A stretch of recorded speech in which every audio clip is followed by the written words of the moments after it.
Hey, it's Kannon. Welcome to Open House Party and OHP Uncut. These are our raw, uncut, unedited interviews from Open House Party, where you get to see everything. And today, we're going to talk about the important stuff. Tacos. Who doesn't love tacos? Man, you know that song, It's Raining Tacos? It's raining tacos out of the sky. If I could just that would be amazing. But to know tacos, you got to come from a couple special places. One of those is Dallas, Texas. And that's where my friend Jena Rose comes from, who I've known since she was like 13. So it's going to be good to catch up again, talk tacos, talk music. Her song Checkmate is out. It's blowing up. We appreciate all your questions for her on Twitter. On here on YouTube, if you could, just like the video and subscribe. Subscribing is how you can win a virtual meet and greet with your favorite artists. We do those from time to time. You'll see those down below. The only way to win those, though, is to be subscribed to the channel. So we'd be honored if you would just click that subscribe button and see a new fresh interview every week. Thank you so much. It's Jena Rose on OHP Uncut. The OHP Uncut Podcast with Kannon. How are you? I'm on top of the world right now. You really are, aren't you? I'm very happy right now, yes. How's life changed over the past 3-6 months? 36 months, a lot, but honestly, the past few weeks feels insane. I don't even know what's going on right now. Like every day it's a new like group text, like, oh my God, you're number 23 on like the iTunes pop chart, and then this and this and that. And it just feels like there's just a lot of good stuff. And for me as an independent artist, and you know, you've known me for a while, as you said, and it's a lot, it's a journey. And to finally see things happening and paying off and people hearing my music is really, really cool for me. I have known you for a while, and we'll tell the audience about that. I met you when you were like, I think 13? 13, 14, yeah. Yeah, in Dallas, when I worked in Dallas at a station called KBIL, and my friend Jay Michaels was the program director, and he wants me to tell you hello, by the way. Aw, love him. Oh, he loves you too. I know. He's the best. He's awesome. So, well, he hired me. So, but he also fired me. So he's cool and then not cool. No, he had a good reason to. And we're still friends. So that's awesome. That's great. Tell me how you got started in Dallas as a wee little artist, and I don't want to go through the whole journey of how you got where you are now, but how did you get started? Totally. Well, I have been playing piano and guitar since I was like 4 or 5. So before I could even do anything else. And then singing and songwriting since 9.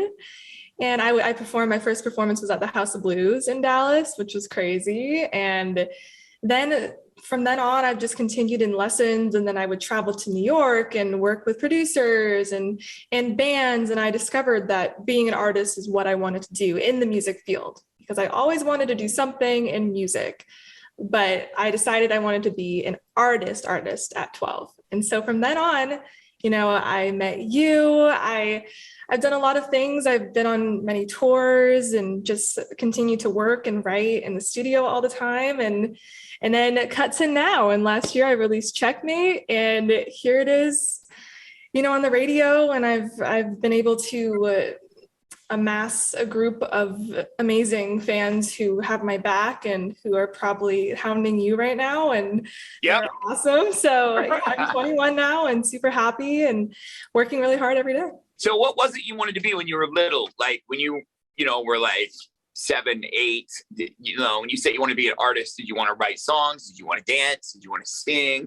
What was it that was in your heart when you were really young? I love to sing and songwrite and play piano. So being like an artist, like the ones I would grow up listening to and going to their concerts, was always a dream of mine. And honestly, when I was really young, I always wanted to open up a music school. I would always like plan out the floor plan of it and all the things like that. And I would still love to do that. So I have a lot of different goals regarding music. Did you ever like Thanksgiving or Christmas? Did you ever like want to perform for the family or perform for any audience you could get in front of you? Well, did I want to? Not all the time. Did my parents make me? Yes.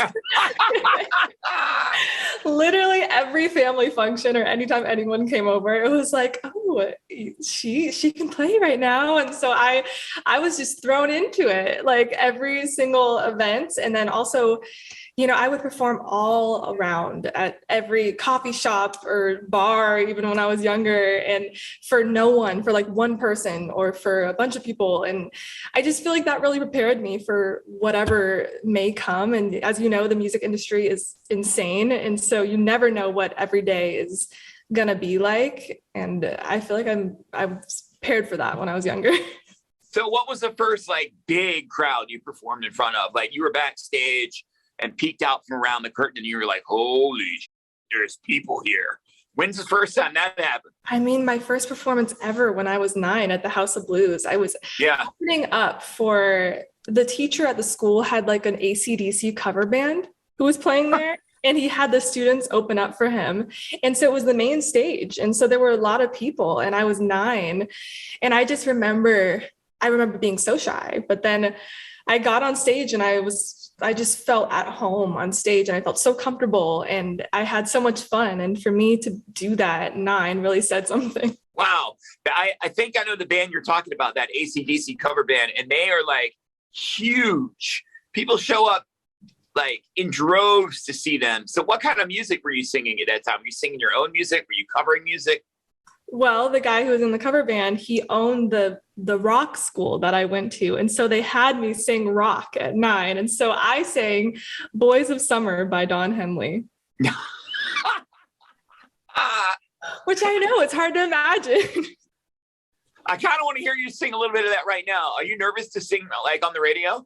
Oh gosh, I mean, I haven't sung that song in forever, but I can try for you. Just like one line, like, After the boys of summer have gone. I don't know. Woo! But imagine like a 9-year-old and like standing in one place singing Boys of Summer. Imagine being in the audience for that. They're like, does she move? Does she? No. It felt like they were like at a school talent show. You're up there crushing it though. In my head. Now, when it comes to writing, how much of your love goes into writing? It's half and half. I love to, honestly, it started with writing. Like that's my favorite thing. And then I also love doing like performing the songs that I write and singing them. So it goes hand in hand for me, but I love it. I've been doing it since I was 9, like I said, and I write songs from my personal experiences as well as TV shows and movies and my friends and family, what they go through. And so it, like when I was younger, people would always be like, how are you writing songs? Because you've never been through anything. And I'd just be like, I just observe. And I think that had to do with being a relatively shy kid. I would just listen. So I would just sit there and I'd listen and I'd hear conversations and I'd hear what was going on. And then I would take that and I would write songs. And you would watch shows and take drama or love that you saw in TV shows and translate that into a song? Totally. Yeah, that's what I did all the time. Wow, that's so cool. I've never heard of anyone doing that before. What an interesting method. Yeah, no, I still do it. I mean, I don't have an endless list of experiences that I can write about, but I always want to write. So therefore I have to write about other things as well. Yeah. Yeah. I know it's funny. It's kind of funny when you think about it. Have you ever written a song about a boy and then the boy knew it was about him and he called you and was like, is this about me? Because I have a feeling this story sounds a lot like, well, it's very familiar, Jena. Luckily, that has not happened yet. Give it a little time. Yeah. So you left Dallas. So you live where now? In LA? I'm in Marina Del Rey. Wow, what a beautiful place it looks like you have. Thank you. I appreciate that. Can we see a little bit? Can you like show us? Some people give us a little like, just a little rotate just to see, or is it like not in a state? Oh my God, that place is beautiful. It's really fun. And there's a kitchen there and water here. And yeah. Wow, I've gotten you to sing and show us your apartment on the same interview. Two kind of interview no-nos. I've done them both and gotten away with it. I feel pretty good. And it's been amazing. So where in your house do you spend the most time? Probably right here, because I'm always on lessons. I'm on, voice or acting or whatever it is. And so I do everything right here. When it comes to your writing and your performing, what is it the most, what do you want the audience to get out of it the most? What feeling or emotion do you want them to get out of it the most? Honestly, whatever they want to. That's why I write songs as well. Not for me, but I write them for other people. Because when I was growing up as a young girl, I would turn to songs and music and artists to cope with anything that I was going through. And when I found that song that described what I was going through perfectly, it was the best feeling in the world. So if I can give that feeling to other people and have people be, wow, that really affected me. And that told the story of what I'm going through. And people have come up to me after shows and said that. And it's the most amazing thing. That's got to be the best feeling is when, you look out into the crowd and you see people singing your song. That's got to be a high unlike anything else you've ever seen in your life. When's the first time you saw that? I mean, honestly, the tours I've been on, I've been opening up, and there would always be a couple people at least singing. And that's why I'm so excited to go on tour now when I do, because I just know that my fans are going to show up and they're going to be singing, and I'm going to get to meet everyone that I've been talking to because they're like my friends. And I talk to them on DM all the time, and I Zoom with them. I go on Instagram Live. And so when I get to finally meet them and see them singing my songs, it's going to be so cool. When do you get to meet them in person? When is the tour? We're planning one right now. I promise I will let you guys know. It's in the works. All right, cool. Tell me the story behind Checkmate. Totally. So Checkmate, I wrote with Nick Furlong in the height of quarantine. And I grew up playing chess with my dad. I loved the game. And during quarantine, I watched the Queen's Gambit, which I feel like everyone did. I don't know if hell yeah, everyone did. Yeah, hell yeah.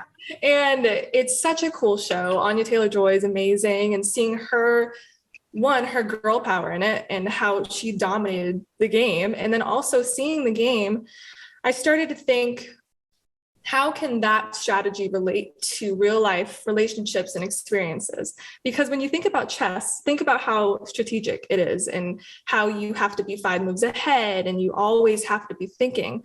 And you're always thinking ahead. Yes, and we do that in relationships. We do that in real life all the time, whether we want to admit it or not, we totally do that.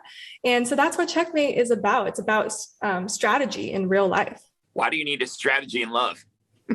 It's hard. Sometimes you do. Sometimes you follow your heart. Other times, everything's strategic. How you talk to a partner is different than how you talk to your mom, to your dad, to your friend. You talk to everyone differently, and especially when you want something out of it. You know what I mean? Well said. Yeah. I know that sounds crazy. I sound crazy. No, you don't. I did for a second think, is that crazy? No, I think that's intelligent. That's what it is, and self-awareness. Yeah, got to be self-aware these days. Well, you're wonderful to talk to. Thank you for your time. Best of luck to you. Have fun in LA. I'm sure they miss you in Dallas. Thank you. I do visit a lot. What part of Dallas is it you go to? Plano. Yeah, that's where I grew up. Plano. Okay, cool. Yeah. What's your favorite taco place in Dallas? Tacos. Torchy's. Torchy's is delicious. It's so good. For people that don't know, if you're from Dallas or really Texas in general, you have a favorite taco place. That's just the way it is. And every Mexican restaurant is judged by its queso, in my opinion. Totally. I agree. What's your favorite taco place? Oh, man, it's so hard. But honestly, have you ever heard of Fuel City Tacos? No. It's in a gas station. Okay. But it's in a big gas station, kind of like by Fair Park, and you go up and it's open 24/7. So after the club, you can go over there, but I've eaten it sober and it was still good. So I know it wasn't that. It wasn't just drunk eating and everything. But for that, it is A++. Let me just say that. I'm going to try that. Yeah. Try it. Fuel City Tacos over by Fair Park in Dallas. Give it a try sometime. I got it. Tell your Uber driver to stop by there one time.